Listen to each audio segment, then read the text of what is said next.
I did spend my time at Wharton and the University of Pennsylvania, though I graduated from the University of Pennsylvania. But I was not fortunate enough to have someone who was into speed teaching. And that's the experience that I had with Professor Christian Terwiesch. Actually, when we started this idea 7 months ago, on the first night, he said, okay, and one of the things we're going to make this different is we're going to have someone from Wharton involved in this process. We didn't know who it was or where it would be, but we're very fortunate to have said, oh, speed dating, matching up, innovation, I have someone you should talk to. Unfortunately, we're able to speak to Professor Terwiesch, who wrote a book called Innovation Tournaments, and he's going to describe a little what that's about. But when we told him what the structure of our idea was, he said, now here's what you need to do. It's 3 minutes for this and 3 minutes for this. He said, how do you know? Well, I don't, but this is a way to structure it that could make sense to you. So all I can say is, if I had professors at Wharton like this at the time, I think I'd still be there learning at the moment. But in a very short period of time, in about 3 or 4 conversations that Vikas and I had with him, he really pointed us in a good, clear direction. So we're really interested to hear what Professor Terwiesch says tonight. Thank you. Hey, thank you for that introduction. I mean, if you're okay, I can happily talk without Mike. Does it work? I'm used to yelling to MBA students, and I have one advantage when I do this, because I can threaten them that what I'll say is going to be on the test. Now, I'm not sure that that pitch is going to work tonight. But certainly it's a great pleasure for me to be here. So I'm a professor of what's called Operations and Information Management. You know, I'm teaching a course that is called Operations Management that every Wharton student has to suffer through. And we talk about things that have become very fashionable in healthcare, fortunately, talking about things such as productivity, quality. I've taught probably some 3,000 students what a bottleneck is or what capacity utilization means. Now, to start this talk off with a little personal confession that deep down in my heart, I've really never wanted to be an operations professor. I mean, you go to a party or you go to an audience like this one, and you meet people and you say, well, what do you do? And you say, I'm doing operations. It's kind of, short of accounting, is probably the dullest topic on the planet. And my real passion has always been in the field of innovation and entrepreneurship. So I've started ventures myself. I've been working with companies big and small around growth strategies and R&D management. And in many ways, I kind of use this evening as a great opportunity to kind of bring together those two pieces of my life. Kind of, on the one hand, my German, you can guess from where. My German, very process analytical driven approach to management, with the kind of the more creativity, right brain part of the entrepreneur. So if you think of this as group therapy of dealing with my kind of dual personality, then that would be fine. Now, I wouldn't be a good academic if I wouldn't start this presentation with some sort of a definition of what an innovation is, or at least what I consider an innovation. And so let me kind of give you my view of that an innovation in my eyes is a novel match of a solution and a need that it creates value. So let's go through these pieces here. So first we have a solution, right? We have some novelty in the solution. You know, 5 years ago, probably no one here in the room felt an urgent need to Twitter all the time.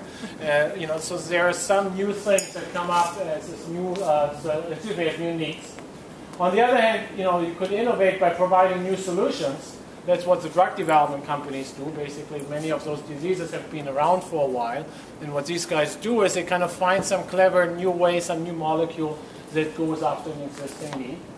And sometimes you take a company like Apple, and Apple has been really good in taking a need that has been out there before, which has really been digital portable music, with a solution that has been out there before, namely a Toshiba disk drive that was put in a small box.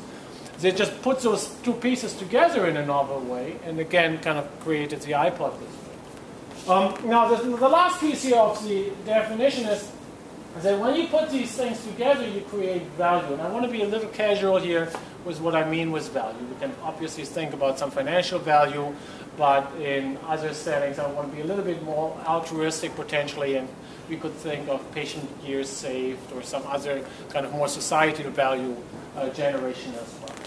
Now, the problem with innovation is at the outset, when you kind of put this new match together, at the outset, your value generation is just a hypothesis. You just don't know whether it's going to work.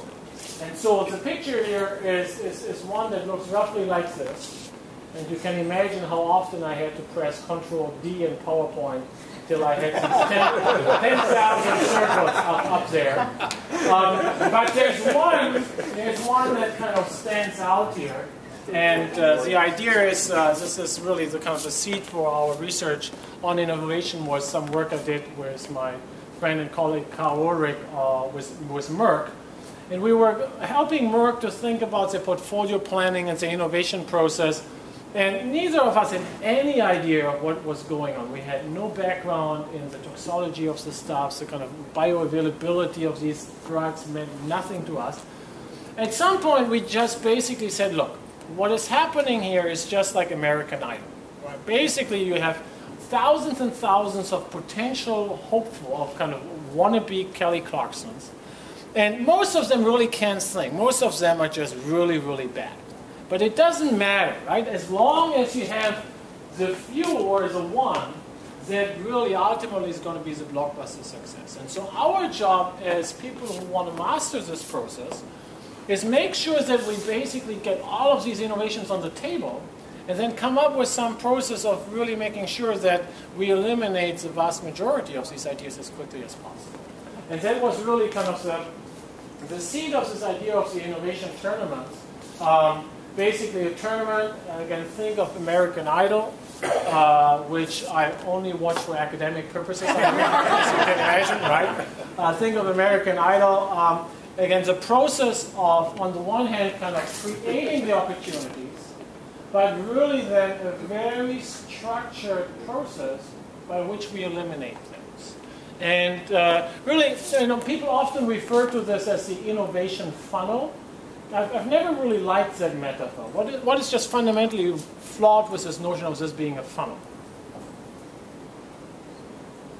Think about a funnel, right? So you pour stuff in at the top, and everything that you pour in at the top is coming out. That would be a really bad innovation process, right? Innovation process is really a filtration process where we have lots of stuff starting, and then we just reject the vast majority of stuff.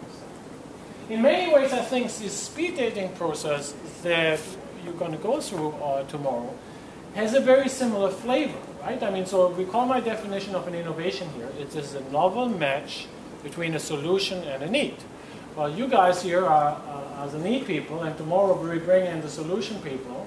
10 times 10 means there are 100 potential matches out there.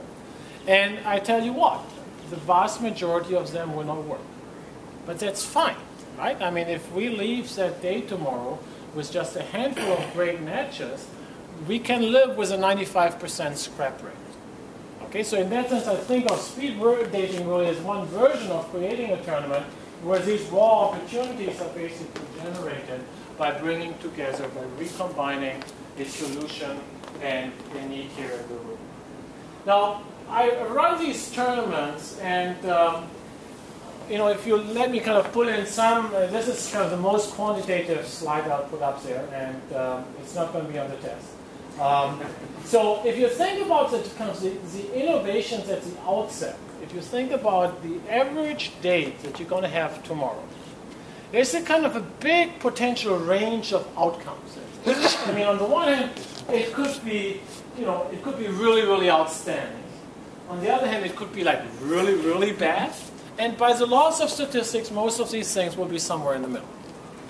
Now you go to the next round, and potentially, you're going to go through your speed dates, and the game plan for tomorrow is then to kind of think about at least some companies you want to go into a next round with.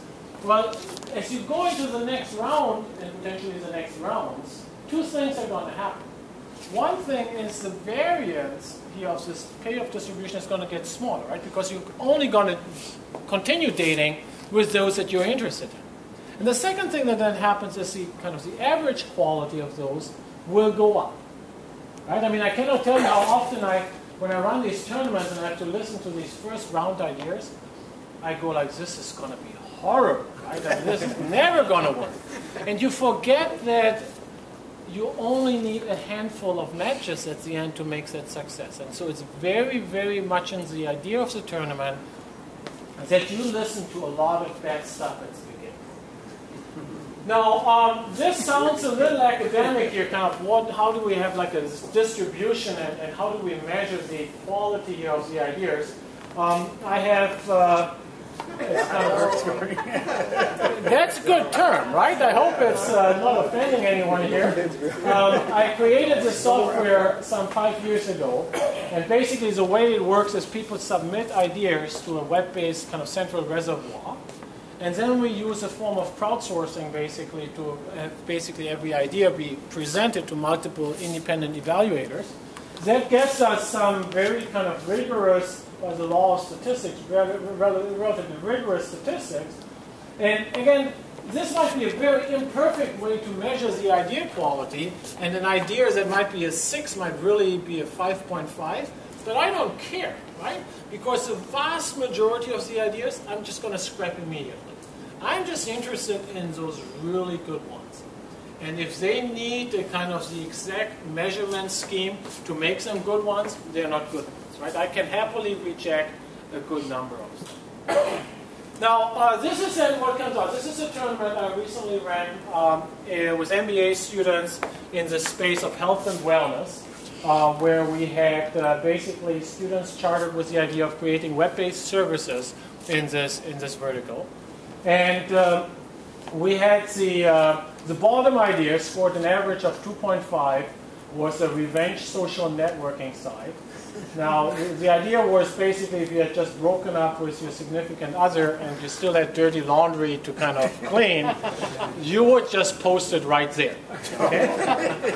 It's since ever I've used this example in presentations, I got the sense that some in the audience are actually quite intrigued about the idea. And so you could just take this as one thing you take out of my talk.